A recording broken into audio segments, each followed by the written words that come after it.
Hey guys, how's it going? Hope you're doing well. My name is Crown, and today I'm going to read you some very interesting stories that I hope that you're gonna love. And now, without further ado, let's go!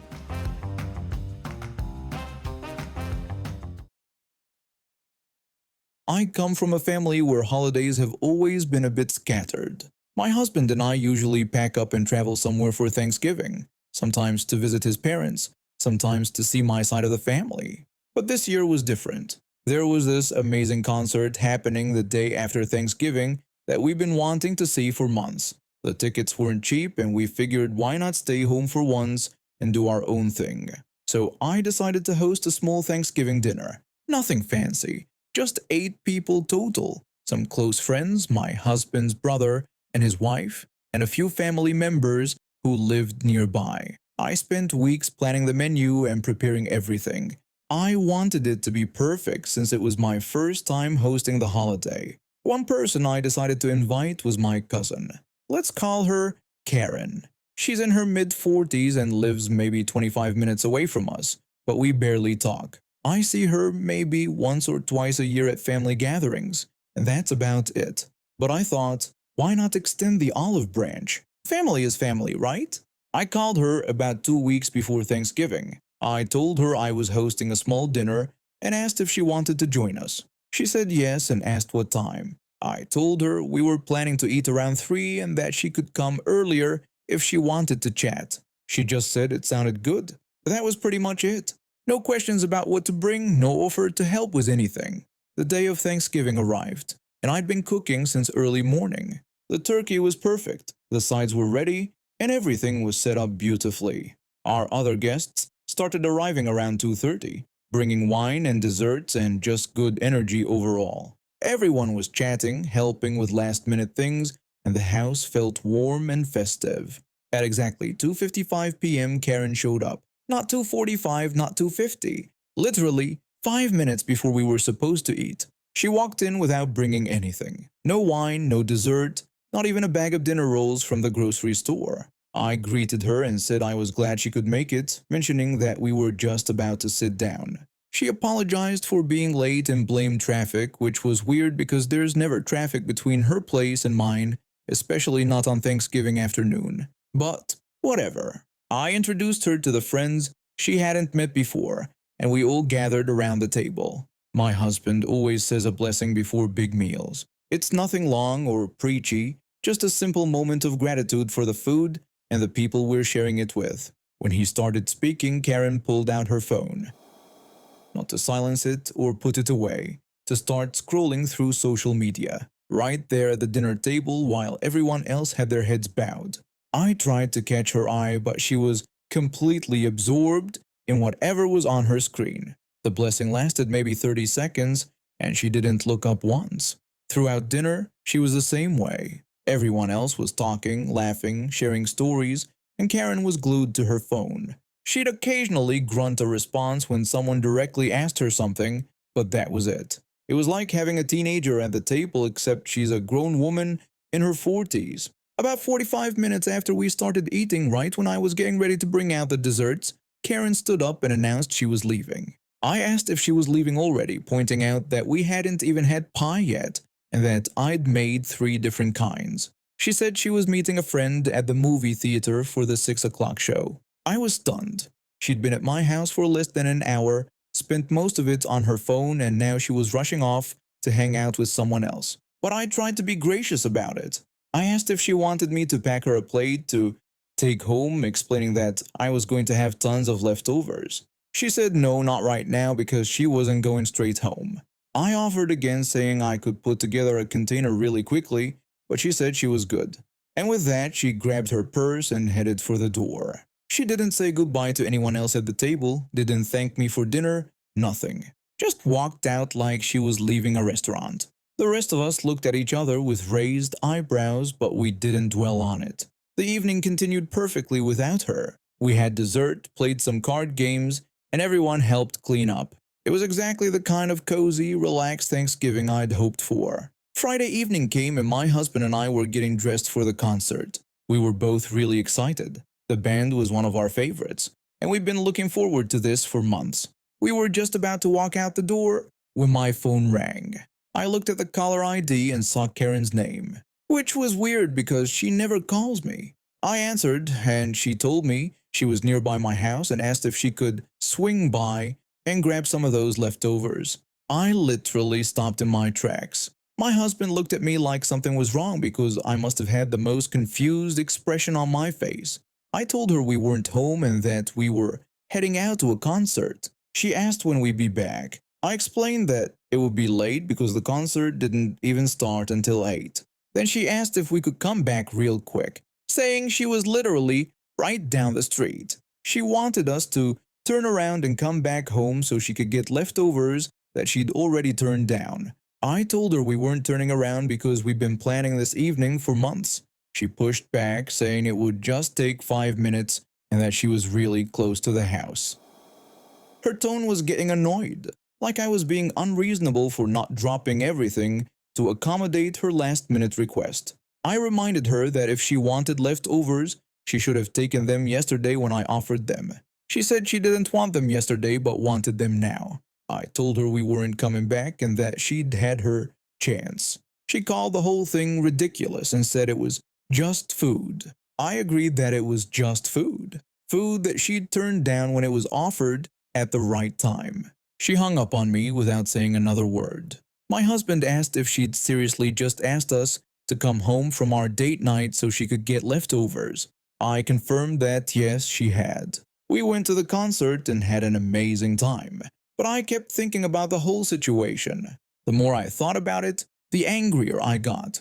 Not just about the leftovers, but about her entire attitude. She treated my Thanksgiving dinner like a drive-through restaurant, showing up at the last minute, ignoring everyone, leaving early, and then expecting me to serve her convenience when it suited her schedule. I haven't heard from any other family members about it yet, but I'm sure I will. Karen has a way of playing the victim when things don't go her way. She'll probably call her mother and complain about how mean I was to her. But honestly, I don't care anymore. Karen has always been like this. Ever since we were kids, she's had this entitled attitude where she thinks the world should revolve around her schedule and her needs. This was just the latest example of it, and I'm done enabling it. I'm hosting Christmas dinner this year too. And guess whose name won't be on the invitation list? I grew up in a house that caught fire when I was 16. I was the last one out and a burning beam caught me on the way. It took months to heal, and while the physical pain is gone, the scar is permanent. It covers a good portion of my neck and extends down to my shoulder blade. When I was younger, I used to hide it constantly, wearing high necklines and long sleeves even in summer. But I'm 27 now, and I've made my peace with it. It's part of who I am. When my sister first asked me to be her maid of honor 8 months ago, I was thrilled. We've always been close despite our 3-year age gap. She knew about my scar, obviously. She was there when it happened, holding my hand in the hospital. So when she picked those off-shoulder dresses, I figured she was fine with it being visible. I even asked if she was sure about the style, and she said she loved how they looked on all of us. But afternoon, just 2 days before the big day, she called me over to her apartment. I thought maybe she needed help with last-minute preparations or wanted to go over the timeline again. Instead, she sat me down on her couch with this serious expression. She told me she needed to talk about something and hoped I wouldn't be upset. I asked what was wrong, thinking maybe something had happened with the venue. She said no, nothing like that, but then explained that she'd been looking at photos from our dress fitting. She was worried my scar might be too distracting in the wedding pictures. After all these months of planning, after choosing dresses that would clearly show my scar, this was coming up now. I asked her what she meant by distracting since she'd seen it 1,000 times before. She said she knew it normally didn't bother her, but these pictures would be everywhere. Social media, hanging in their house, at our parents' house. They'd be around for decades. She suggested maybe I could wear heavy foundation to cover it, or perhaps a shawl. I reminded her that makeup doesn't cover it completely. I'd tried that before for job interviews and other events. I also pointed out that wearing a shawl in July heat would be miserable. She asked me to just think about it, saying this was her special day and she wanted everything to be perfect. The way she said perfect stung. like my scar was some kind of flaw that would ruin her photos. I told her I'd think about it, but honestly, I was hurt and angry. I spent the next 2 days going back and forth in my head, wondering if I was being selfish or if she was being unreasonable. The morning of the wedding, I decided I wouldn't wear anything to cover it. This was who I was, and if she truly loved me, she'd accept that. I showed up to the bridal suite feeling confident in my decision. Everything was chaos: hairstylists, makeup artists, bridesmaids running around in robes. My sister looked absolutely beautiful, and I was genuinely happy for her. I thought maybe she'd forgotten about our conversation or decided it didn't matter after all. But 20 minutes before we were supposed to walk down the aisle, she appeared at my side holding a dusty rose shawl that matched our dresses perfectly. She handed it to me and begged me to put it on for her, just for the ceremony and photos. She said I could take it off at the reception if I wanted. I reminded her that we'd already talked about this and told her I didn't want to wear it. I pointed out that it was 90 degrees outside and I'd be standing in direct sunlight, which meant I'd be sweating through my dress. She insisted it was just for a few hours and pleaded with me to do it for her special day. The other bridesmaids had stopped talking and were watching us. I could feel their eyes on me, judging. I looked at my sister's face. She was on the verge of tears, and I realized this was a bigger deal to her than I'd thought. I told her no. I wasn't going to hide who I was, not even for her. She accused me of being incredibly selfish, saying this wasn't about me. I agreed that it wasn't about me, which was exactly why my scar shouldn't matter. She walked off to finish getting ready, and we didn't speak again before walking down the aisle. The ceremony was beautiful, and I tried to focus on how happy she looked rather than the tension between us. I smiled for all the photos, scar fully visible, and hoped we could move past this. During the cocktail hour, I was grabbing a drink when I overheard my sister talking to two of the other bridesmaids near the bar. She was complaining about how selfish I was being, saying she couldn't believe I wouldn't do one simple thing on her wedding day. One of the bridesmaids agreed that my scar was pretty noticeable in the photos. My sister said exactly, explaining that she wasn't asking me to get surgery just to cover it up for a few hours, but instead I had to make everything about me. The bridesmaid suggested that maybe I liked the attention, and my sister said that's what she was starting to think too. I felt sick. My own sister was talking about me like I was some attention-seeking drama queen, like my scar was something shameful that I flaunted for sympathy. I set down my drink and walked away before they could see me. I stayed through dinner and their first dance, but I couldn't enjoy myself. Every time someone looked at me, I wondered if they were staring at my scar, judging me the way my sister apparently was. I couldn't take it anymore. I found my sister during a quiet moment and told her I wasn't feeling well and was going to head home. She sarcastically thanked me for ruining her day. I told her I hadn't ruined anything. I had just existed as myself. I left without saying goodbye to anyone else. The next morning, my phone was blowing up with messages. My mom was furious with me for leaving early and causing drama. She said my sister was stressed and I should have just worn the shawl to keep the peace. But my dad called me that afternoon with a different perspective. He told me that my mother had filled him in on what happened, but he wanted me to know that my sister was wrong. I said I just didn't understand why it was such a big deal to her. He explained that sometimes people get so caught up in having the perfect day that they forget what really matters. He said my scar doesn't define me, and it certainly doesn't take away from her happiness. I told him I felt terrible about leaving early and wondered if I should have just worn the shawl. He told me no, explaining that I had stood up for myself and he was proud of me for that. He said my sister owed me an apology. It's been a week now, and my sister and I still haven't really talked. She posted dozens of wedding photos on social media, and honestly, you can barely see my scar in most of them because of the angles and lighting. The whole thing feels even more ridiculous now. My mom keeps texting me about making things right and being the bigger person, but I'm tired of being told to shrink myself to make other people comfortable. My scar is part of my story, part of what makes me who I am. If my own sister can't accept that, maybe the problem isn't with me. I love her, and I wanted her day to be perfect, but perfect shouldn't mean pretending I'm someone I'm not. I inherited this electronics store from my uncle when I was 25. He'd built it from nothing over 30 years, and when he passed away last spring, he left it to me in his will. I was working as a software developer at the time, but the store meant everything to him, so I quit my job and took over. The transition wasn't easy. I had to learn inventory management, deal with suppliers, handle payroll, and figure out how to keep the business profitable. My uncle had always been hands-on with hiring, but I decided to delegate that responsibility to my manager, Dave. He'd worked there for 8 years and knew the business inside out. I made it a point to dress casually and work alongside the staff. I wanted to understand every aspect of the operation, from stocking shelves to handling difficult customers. Most days, you'd find me in jeans and a polo shirt, helping customers or organizing the back room.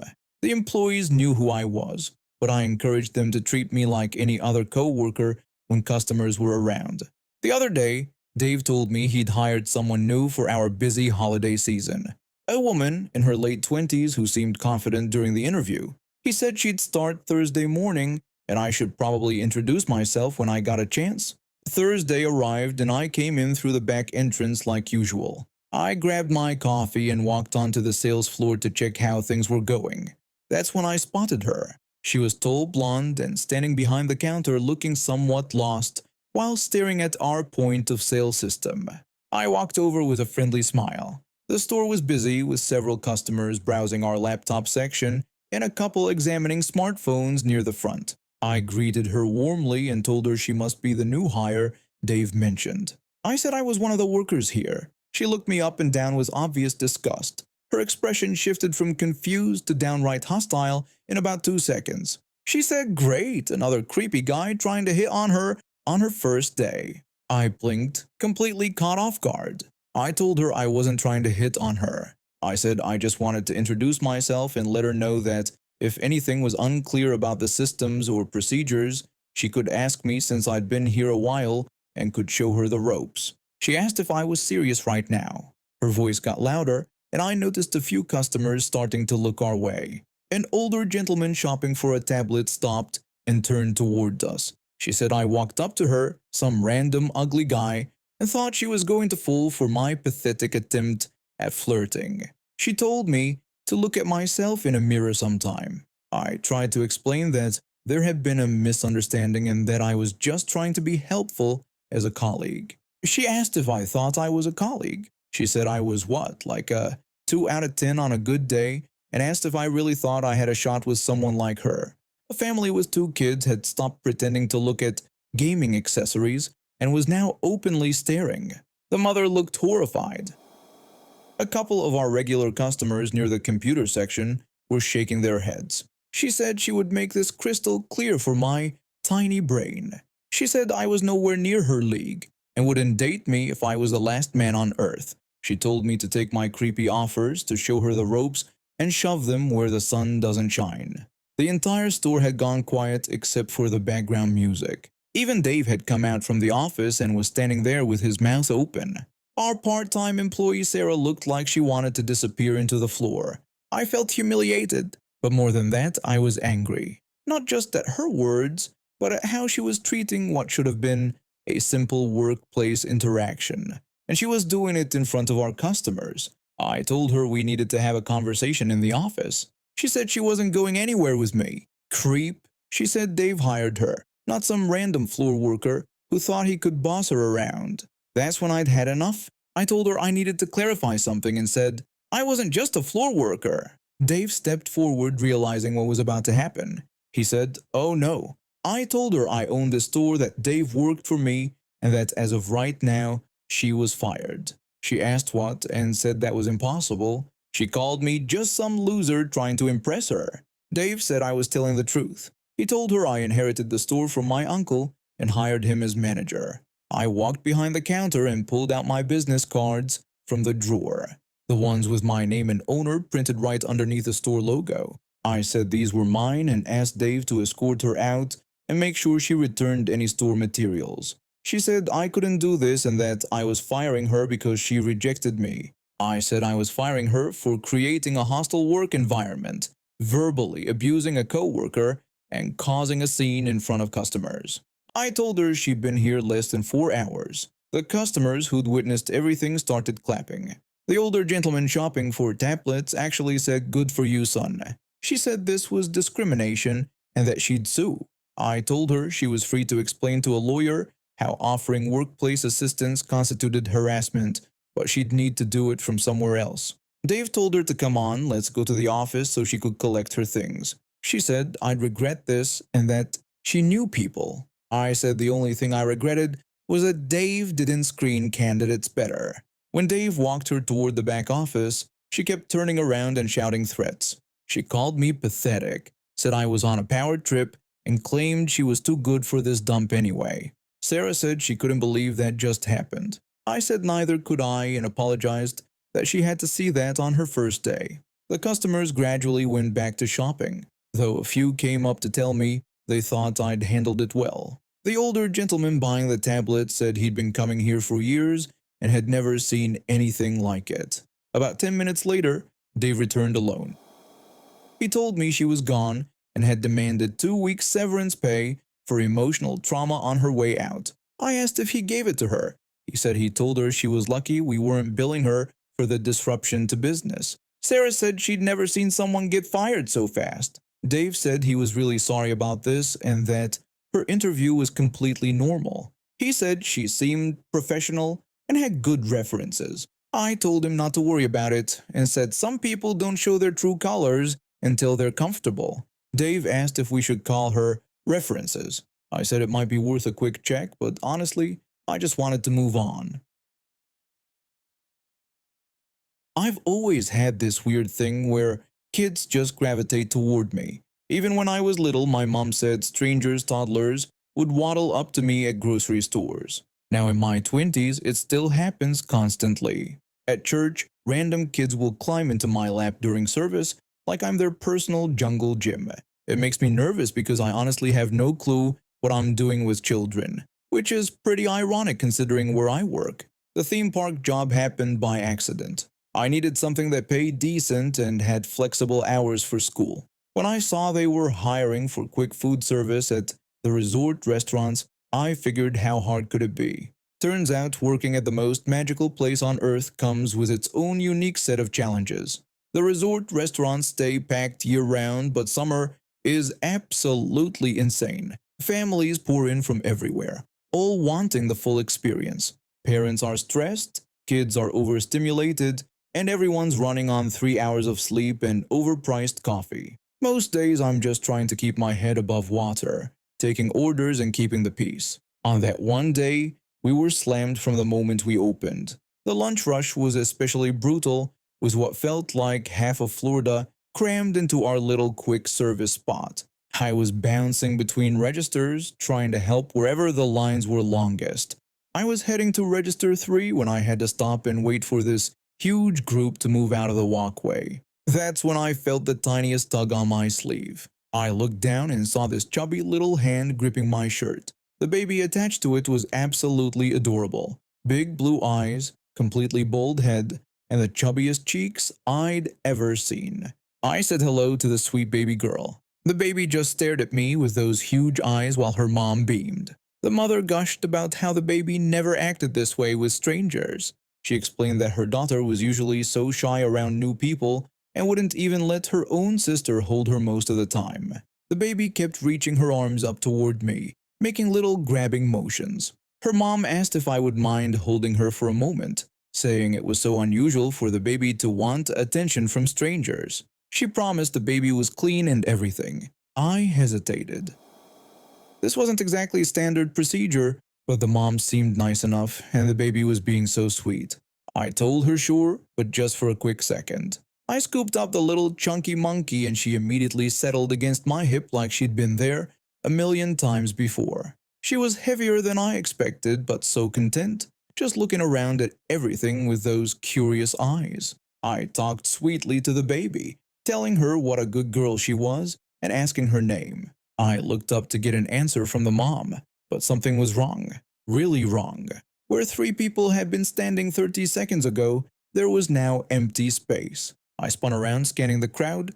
I called out excuse me and hello to the air around me. Nothing. They had vanished completely into the sea of tourists like they'd never existed. I didn't even know the baby's name, let alone her parents' names or where they were staying. All I had to go on was that the mom had brown hair, the dad wore a red shirt, and grandma had been carrying a Mickey Mouse purse. The baby seemed perfectly happy with this arrangement, babbling and playing with my name tag. But I was starting to panic. What kind of people just dump their infant with a complete stranger and disappear? I started walking through the restaurant, bouncing the baby gently and looking for any sign of her family. I asked the baby if she could help me find her mama and wondered out loud where they had gone. She just smiled and tried to eat my hair. I checked the bathroom areas, thinking maybe they stepped away for a diaper change or something reasonable. No luck. I walked through the outdoor seating, hoping they'd just gone to grab a table. Still nothing. 20 minutes turned into 30 with me carrying this perfectly content baby while frantically searching. That's when my manager spotted me. His expression went from confusion to horror in about 2 seconds flat. He asked what I was doing with that baby. I explained that her parents had handed her to me and then just disappeared, and that I'd been looking for them for 30 minutes. I tried to pass her over to him, figuring management would know what to do in this situation, but he backed away like I was trying to hand him a live grenade. He told me that was all my responsibility. Since I had picked her up, I needed to find her parents.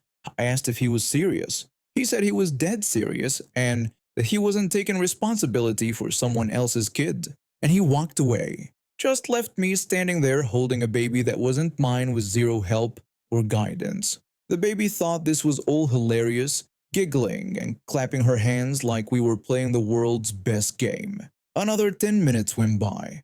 My arms were starting to ache and I was getting genuinely worried. What if they'd left the park entirely? What if this was some kind of scam? Do people really use babies for scams?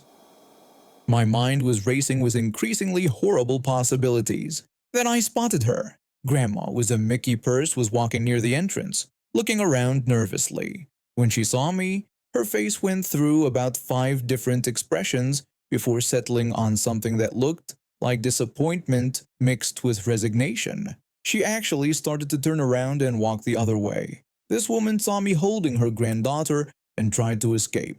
Again, I called out to her, practically jogging over while carrying a chunky baby who'd decided this was the perfect time to try grabbing everything in sight.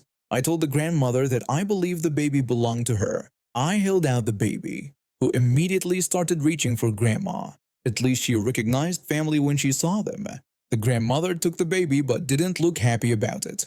If anything, she looked annoyed that her plan hadn't worked. I asked where they had gone because I've been looking everywhere. Grandma claimed they had just stepped away for a minute. I told her it had been 40 minutes, not 1 minute, that I've been carrying her granddaughter. She said the baby seemed happy enough. This woman was acting like I was the problem here. I explained that she couldn't just hand her baby to a stranger and walk away.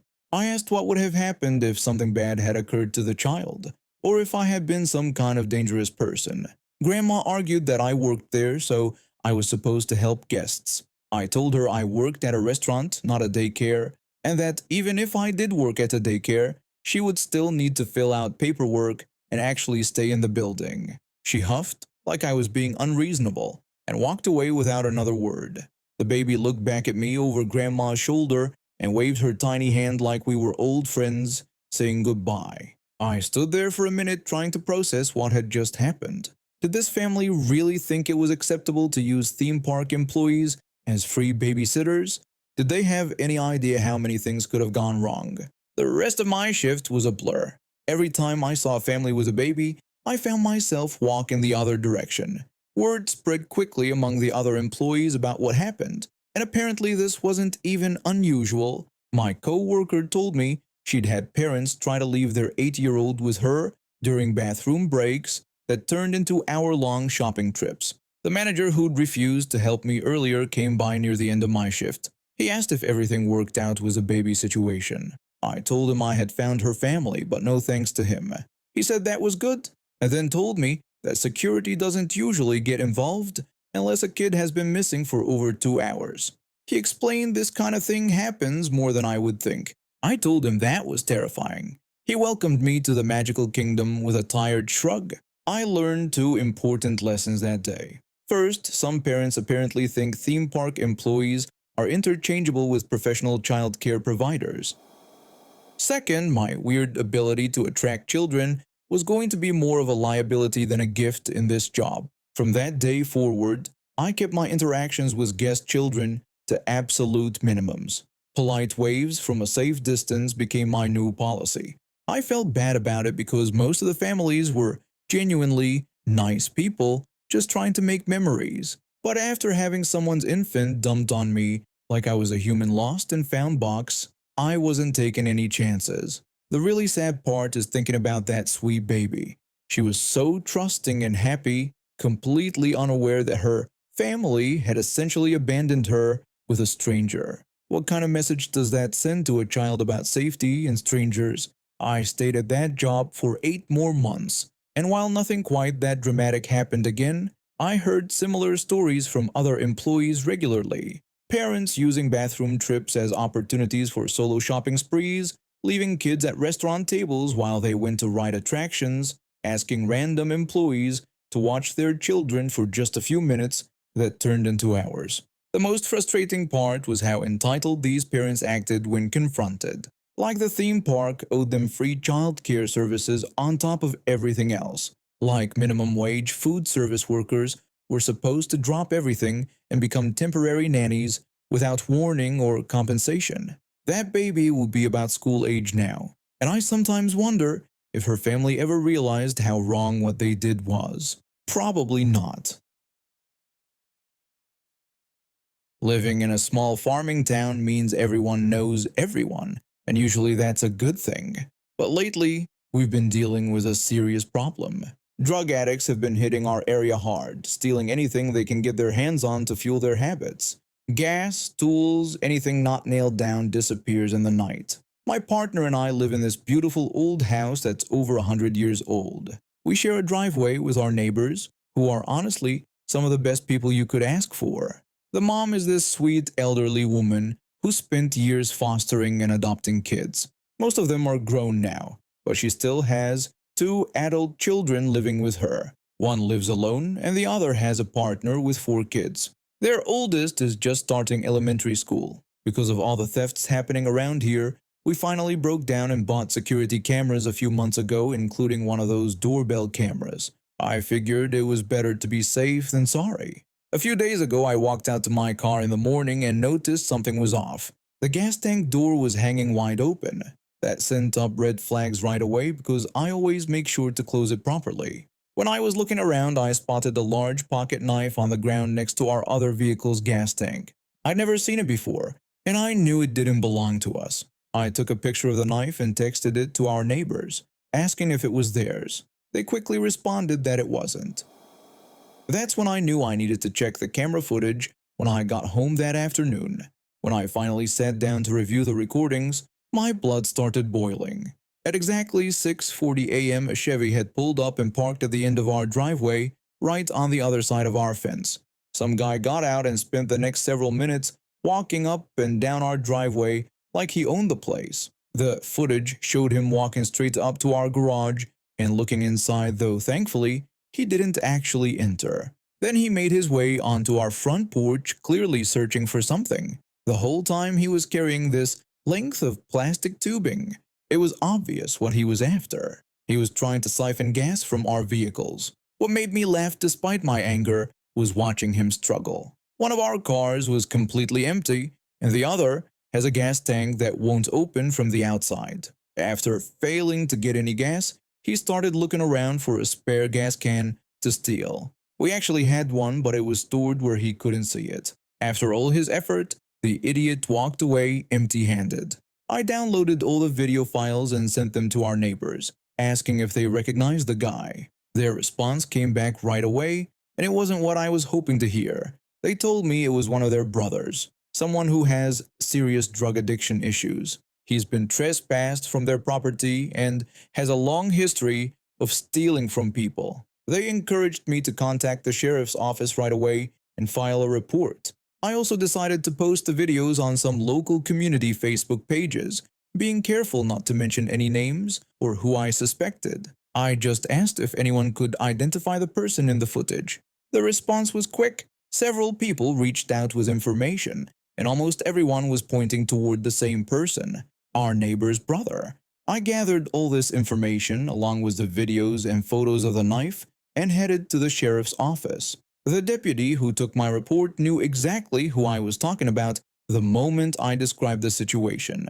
He told me that our neighbor's brother was a major problem for many people in the area. The way he said it and the look on his face told me this wasn't the first time they dealt with this one individual. He asked if I'd posted anything online about the incident. I explained that I had kept everything vague with no names mentioned, just asking for help identifying the person in the video. The deputy said that was fine and mentioned they were actually watching this guy pretty closely because of some ongoing cases involving him. That conversation gave me the impression that law enforcement was already building something against this guy, and my report would just be another piece of the puzzle. But I wasn't satisfied with just filing a police report. I wanted some payback, and that's when I came up with my plan. I still had that gas can the thief hadn't been able to find during his little adventure. Instead of just storing it away safely, I decided to turn it into bait. But this wouldn't be ordinary bait, this would be special. I made a trip to the store and picked up everything I needed: gas, sugar, glitter, fishing line, Vaseline, tape, paper, and a Sharpie. When I got home, I got to work creating my masterpiece. First, I poured about half a gallon of actual gas into the can so it would smell real. Then I added a cup and a half of sugar, followed by a generous amount of glitter. I topped the whole mixture off with water from our garden hose. Next, I wrote a note on a piece of paper telling the thief that he was being recorded and calling him an unpleasant name. I taped this note to the bottom of the gas can and attached it with fishing line. The line was nearly invisible, so any thief wouldn't notice it until they tried to make off with their prize. For the final touch, I smeared Vaseline all over the underside of the handle and covered it with even more glitter. Anyone grabbing that handle was going to get a very unpleasant surprise. I positioned the can right below our doorbell camera, next to our front door where it would be clearly visible. The trap was set. Now all I had to do was wait. Over a year passed. The original thief had been in and out of jail several times for various other crimes, but the sheriff's office never took any action on my specific case. I kept that gas can in position the entire time, checking on it regularly through our camera system. Then this morning I noticed something different. The gas can was gone. I pulled up the camera footage right away, and there it was, pure gold. The same guy was back, though this time he'd tried to be smarter by covering his face. But I could tell from his build and movements that it was definitely him. The footage also showed him earlier in the day driving around in a white SUV and scoping out our property. I reached out to his family to confirm it was him, and they verified my suspicions. That's when they shared the best part of the whole story. His family member told me something interesting. They said that the day after he took that gas can, his car completely broke down. The thief had been texting everyone in the family complaining that someone had put water in his gas tank. I could barely contain my laughter. My trap had worked perfectly, and the payback was beautiful. The thief, who tried to steal our gas, ended up destroying his own vehicle with the contaminated fuel he'd stolen. Armed with this new footage and the family's confirmation, I contacted the sheriff's office again. This time their response was completely different. The deputy told me that they would definitely be taking action and that charges would be filed. Within days, I got the call I'd been waiting for. The thief had been arrested and was back in jail, this time with charges related to my case. I'm already planning my next move. I've got another gas can ready to go, and I'm mixing up a fresh batch of my special concoction. If any other idiots decide they want to steal from us, they'll get the same surprise their predecessor did. The thief's own greed and criminal behavior led directly to his downfall. He could have just left our property alone, but instead, he chose to come back for more. And now we have reached the end of today's stories. Thank you for watching, and see you next time.